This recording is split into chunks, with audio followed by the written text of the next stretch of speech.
கல்பாக்கத்திலிருந்து நம்முடைய செய்தியாளர் பிரசன்ன வெங்கடேசன் இணைந்திருக்கிறார். அவரிடம் கேட்கலாம். பிரசன்னா, நீங்கள் இருக்கக்கூடிய பகுதியில மழையுடைய தீவிரம் எவ்வாறாக இருக்கிறது? நேற்றிலிருந்தே பார்க்கிறோம், சென்னையிலிருந்து புதுவை வரைக்கும் இருக்கக்கூடிய இந்த கடலோர பகுதிகளில் படிப்படியாக காற்றுடைய வேகமும் அதிகரிக்குது, கடல் சீற்றம் குறிப்பாக அதிகரித்து காணப்படுகிறது.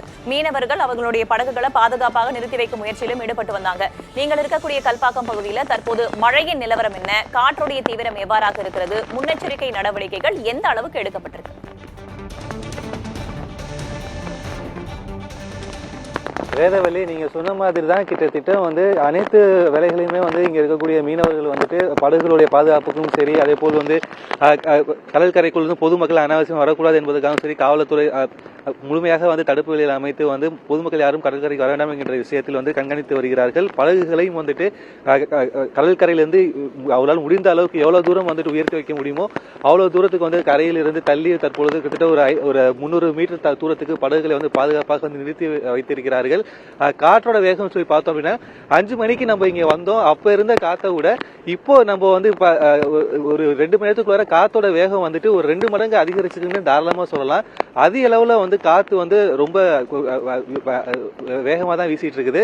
அதே போல வந்து கடலோடைய கொந்தளிப்பும் பார்த்தோம் அப்படின்னா நேற்று இரவு ஒரு 10 மணி போல இருந்ததுக்கும் இப்போ பாக்குறதுக்கும் அதிக அளவுல வந்து கிட்டத்தட்ட ஒரு 15 அடிக்கு மேல வந்து அந்த கடல் வந்து கொந்தளித்து வந்துட்டு அலைகள் வந்து மிகவும் வீரியமாக வந்த வண்ணம் இருக்கிறது. நேற்று பார்க்கும்போது கடல் வந்து கிட்டத்தட்ட ஒரு 40 மீட்டர் வரைக்கும் உள்வாங்கிய நிலையில் தற்பொழுது 150 மீட்டர் வரைக்கும் கடல் வந்து முன்னோக்கி தான் வந்து கொண்டிருக்கிறது. அங்கே ஆட்கள் நிற்கக்கூடிய பகுதியிலிருந்து கிட்டத்தட்ட பார்த்தோம்னா அது வரைக்கும் வந்து உங்களுக்கு கடலுடைய அந்த அலையோடைய சீற்றம் வந்து அதிகமா இருக்கிறதுனால வந்துட்டு கடல் வந்து முன்னோக்கி தான் வருது. அதே போல் மரங்கள், அதாவது இந்த கல்பாக்கம் அந்த டவுன்ஷிப் ஃபுல்லாமே பாத்தீங்க அப்படின்னா மரங்கள் வந்துட்டு நிறைஞ்ச ஒரு சின்ன ஒரு வனம் மாதிரி தான் இந்த பகுதியை சொல்லலாம். அந்த அளவுக்கு இங்க பார்க்கும்பொழுது வந்து காத்து அதிகமா வீசுறதுனால வந்து மரங்கள் வந்து ரொம்பவும் வந்து ஆக்ரோஷமா வந்து சாஞ்சிட்டு தான் இருக்குது. ஊராட்சி, அதாவது மாவட்ட நிர்வாகம் சார்பாக இருக்கிற முன்னெச்சரிக்கை நடவடிக்கைன்னு பார்த்தோம் அப்படின்னா கிட்டத்தட்ட வந்துட்டு மதுராந்தகம், செய்யூர், செங்கல்பட்டு, தாம்பரம், கூடுவாஞ்சேரி, வண்டலூர், மறைமலைநகர் உள்ளிட்ட இந்த கிட்டத்தட்ட இது மாதிரி 8 இடங்களை வந்துட்டு வட்டங்களா பிரிச்சு ஒவ்வொரு இதுலயுமே வந்து வட்டார வளர்ச்சி அலுவலர், தாசில்தார் தலைமையில வந்து ஒரு சிறப்பு குழுக்கள் வந்து அமைச்சிருக்கிறாங்க. வெள்ள பாதிப்புகளை வந்துட்டு மக்களுக்கு ஏதேனும் வந்துட்டு ஒரு சின்ன ஒரு பிரச்சனை இருந்தா கூட அவங்க உடனடியாக வந்து மீட்டு அவங்களுக்கு வந்து சிறப்பு முகாமில் தங்க வைக்கணும் அப்படின்ற விஷயத்தில் அறிவுறுத்தப்பட்டிருக்கிறாங்க. குறிப்பா வந்து இந்த கடற்கரை ஓரமா, அதாவது ஈஸியாக இருக்கக்கூடிய கடற்கரை ஓரமாக இருக்கக்கூடிய மீனவ குப்பங்கள் இருக்கக்கூடிய மக்களையும் வந்து அவங்களுக்கு அது காற்றுன்னு அதிகமாக வீசும் பொழுது ஓலை குடிசை வீட்டில் தங்கிட்டு இருக்கவங்களுக்கு வந்து எதுவும் பாதிப்பு ஏற்படக்கூடாதுக்காக அவங்கள வந்து நேற்றுல இருந்தே அவங்கள வந்து மீட்டு பக்கத்தில் இருக்கக்கூடிய பள்ளிகளை வந்து தங்க வச்சிட்டு இருக்கிறாங்க. அதே போல் இந்த குறிப்பா இந்த செய்யூர், மதுராந்தகம், இந்த மகாபலிபுரம், கல்பாக்கம் சுற்றுவட்டார பகுதியில் பார்த்தோன்னா இருளர் மக்கள் வந்துட்டு அதிக லெவலில் வந்து வசிச்சுட்டு வர்றாங்க. அவங்களுடைய வீடுகளும் பார்க்கும்பொழுது அவங்களுக்கு எந்த விதமான ஒரு நிரந்தரமான வீடுகள் எதுவுமே இருக்காது. அதனால அங்க இருக்கக்கூடிய மக்கள் வந்து முதல்ல முன்னுரிமை கொடுத்து அவங்கள வந்து மீட்டு முகாமில் வந்து தங்க வச்சிருக்காங்க. அவங்களுக்கு தேவையான குடித்தண்ணீர், சாப்பாடு, துணி, அதுக்கப்புறம் போர்வை, யாராவது குழந்தைகளுக்கோ வயசானவங்களுக்கோ உடம்பு முடியாமல் இருந்தால் அவங்களுக்கு தேவையான மருத்துவ சேவை அனைத்துமே செஞ்சு கொடுத்துட்டு தான் இருக்கிறாங்க.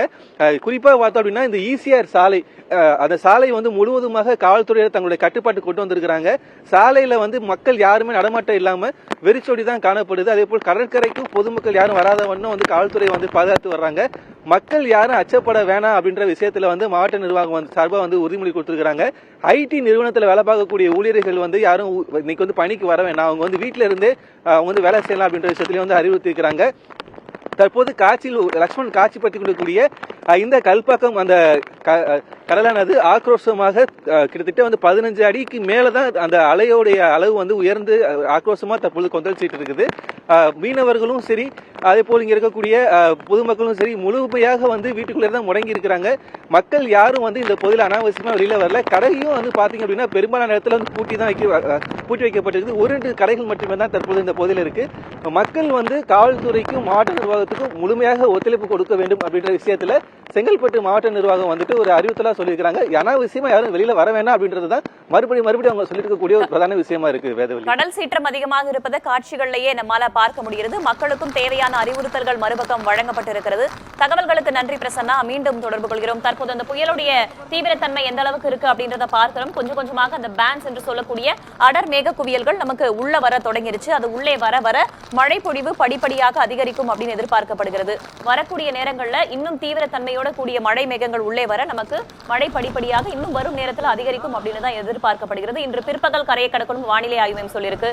இல்ல மாலை அல்லது இரவு ஆயிடும் அப்படின்னு தனியார் வானிலை ஆய்வாளர்கள் சொல்றாங்க. அது குறித்த செய்தியை நம்ம தொடர்ச்சியாக நேரலையில பார்த்துட்டு இருக்கோம். அதே போல பல்வேறு இடங்கள்ல இருந்து நம்முடைய செய்தியாளர்கள் கள தகவல்களை வழங்கிய வண்ணம் இருக்கிறார்கள்.